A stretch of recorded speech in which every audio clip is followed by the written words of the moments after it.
Hey friends! Welcome to day 23 of our advent calendar. It's hard to believe that we only have tonight and tomorrow and then Santa's on his way. It's crazy! But tonight we have a not so festive story, but, wintry themed. We've got Frozen 2 tonight. And when taking inventory of the advent calendar, I'm realizing that tomorrow's story is definitely not a Christmas story.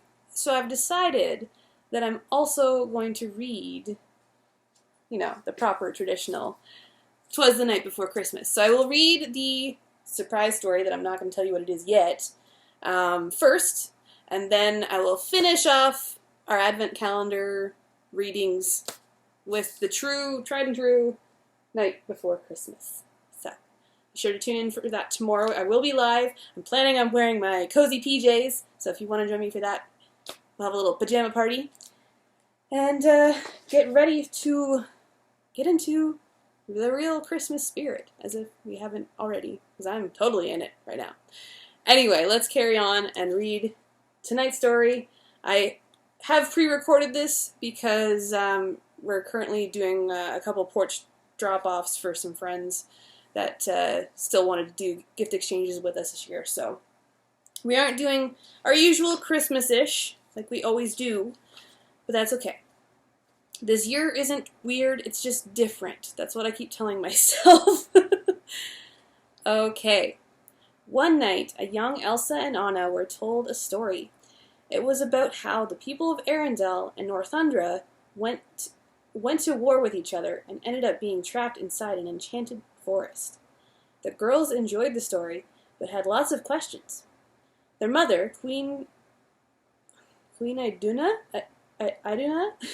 I should know this, told them about a special river called Atahalan that was said to hold all the answers about the past. Elsa couldn't help but wonder if the mystical river also held answers about her magical powers.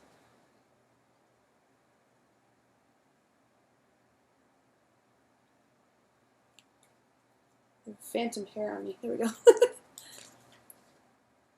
Years later, with their parents no longer around, Anna and Elsa spent a lot of time with their best friends, Kristoff, Sven, and Olaf.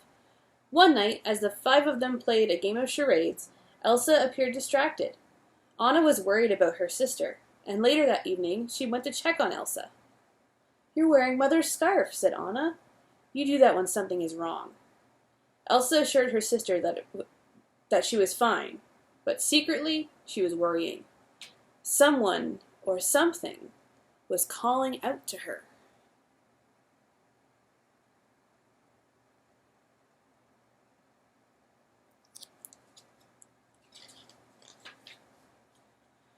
That night, Elsa continued to hear the voice. She followed it out of the castle to the fjord. Elsa used her powers to shoot out an enormous blast that created ice crystals. Suddenly, there was a bright flash of light from the north, and the wind stopped. Fires died out, and the fountains and waterfalls dried up. Ooh.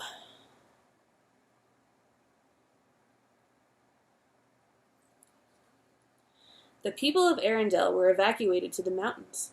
Then Grandpappy and the trolls arrived. Elsa and the wise troll understood that she needed to head north and follow the voice. He also told Anna that she must go with her sister. "I won't let anything happen to her," promised Anna.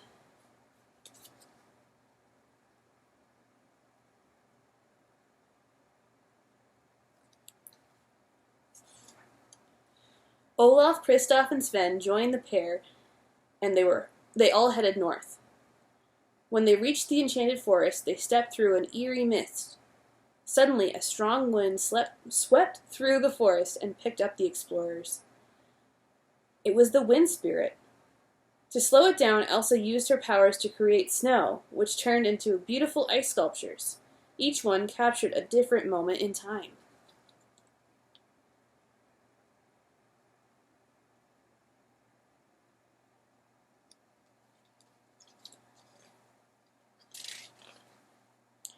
Suddenly, soldiers appeared all around them. They were trapped. They were the trapped Northoldra and Arendelian soldiers. They started to close in on the group, but Elsa stunned them by using her special powers.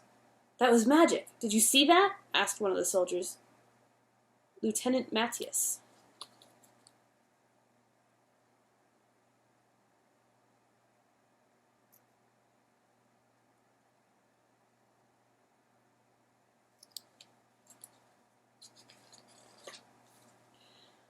A bright flash suddenly appeared. It dashed around the trees, setting them on fire. Elsa chased down the fireball and discovered it was actually a cute salamander. Elsa's coolness appeared to settle him, and he snuggled down in her hand. Then Elsa heard the voice again. She knew she had to go further north.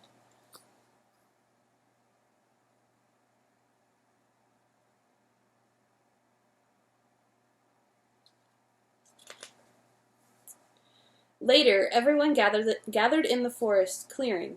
Honeymaren, one of the Northoldra, explained that the symbols on Elsa's scarf were the 4 spirits: air, fire, water, and earth. Honeymaren then pointed out a 5th symbol called the bridge, said to connect the magic of nature to humans.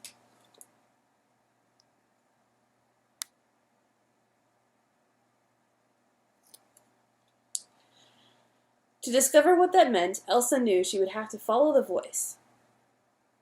As they couldn't find Kristoff, Anna, Elsa, and Olaf reluctantly left without him.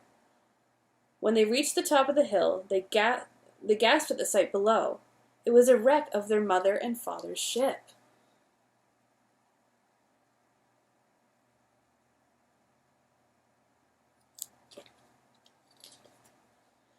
After searching the wreck, the sisters realized their parents had been searching for Atahallan when they disappeared. Elsa knew the rest of the journey would be dangerous. To protect Anna and Olaf, she formed a boat under them and sent them downhill toward a river.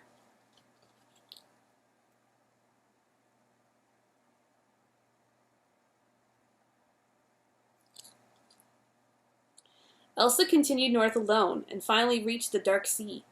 As she attempted to cross the raging waters, the water spirit, which was called the Water Knock, emerged from the depths and started throwing her around.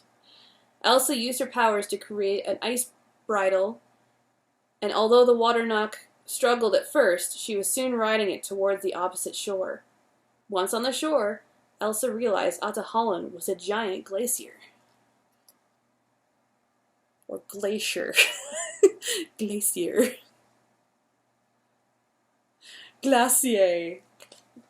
Different pronunciations. Elsa stepped into the ice cave. Images of the past danced on the walls all around her, one of which was the voice that had been calling to Elsa. It was her mother, Iduna. Idinu. Finally, knowing who she was meant to be, Elsa's power grew and flourished. She became the Snow Queen. However, after looking too deep in the past, ice surrounded Elsa and froze her solid. She just had time to send Anna a message using her magic.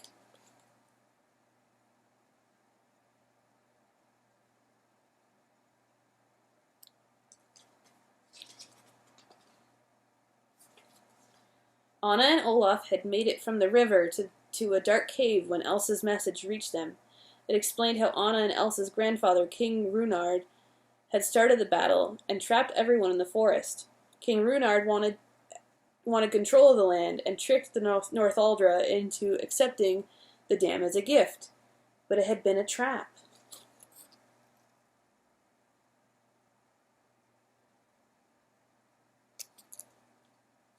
To make things right, Anna knew she had to destroy the dam. She found the earth giants and got them to chase her to the dam. As Anna stood on top of it, the earth giants threw boulders after boulder. The dam soon cracked and crumbled beneath her. Anna jumped clear just in time. As she looked back, she saw water pouring out straight toward Arendelle.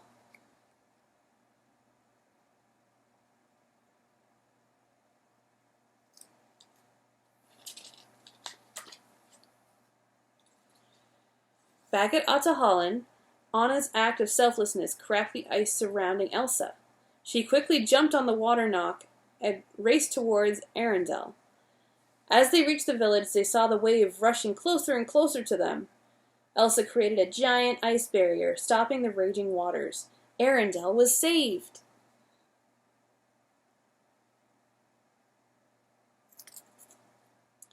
To everyone's delight, the mist cleared from the enchanted forest, and the Arendellians and the Northuldra were finally free.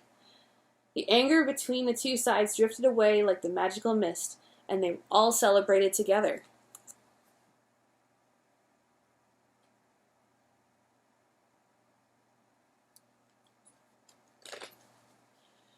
Anna and Elsa realized they were the fifth spirit, the bridge that connected the magic of nature and humans. With Elsa the Snow Queen and Anna the new Queen of Arendelle, they were happy knowing each was exactly where she was meant to be. The end. Oh, sisters! Thank you for tuning in for day 23 of what I would call Christmas-ish, as our family tradition. And hope to see you tomorrow for Christmas Eve, where I will read the secret story, which I know what it is. Process of elimination, I saw what it is, but not only that, but I will also be doing 'Twas the Night Before Christmas. So I will see you tomorrow. Have a good one, guys. Bye!